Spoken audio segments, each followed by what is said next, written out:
সেখানে বহুত অত্যাচার নির্যাতন করছে,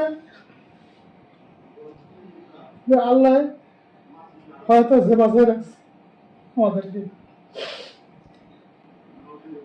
আর বিগত 16 বছর সোনারগাঁর নেতাকর্মীদের জন্য, সোনারগাঁর মানুষের জন্য, সোনারগাঁর জনগণের জন্য আমি আশা করি আমি যা করছি সোনারগাঁর জনগণ এখন আমাকে বলবেন না।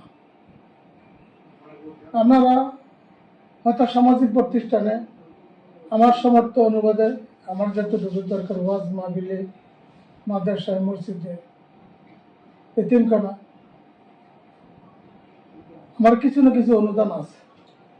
আগামী নির্বাচন হবে, নমিনেশন যে কোনো লোকের চাইতে পারে, এটা কোনো আমার বাধা নেই। এবং আমি বলবো না যে আমি নমিনেশন পাবে।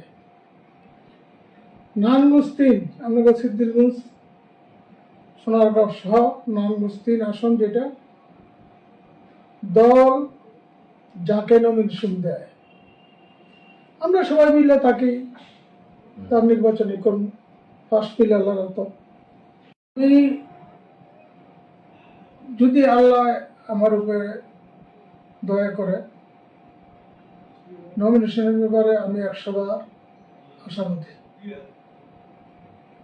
আমি 100 ভাগ আশাবাদী ইনশাল্লাহ। কি কারণে 100 বার আমি দলের জিয়া রহমানের, শহীদ প্রেসিডেন্ট জিয়া রহমান যিনি 1978 সালে এই দল গঠন করে, সেই থেকে শুরু করে এখন পর্যন্ত আমি দলের কাজ করে যাচ্ছি, আমার সোনারগাঁও জনগণের কাজ করে যাচ্ছি, নেতাকর্মীকে কাজ করে যাচ্ছি।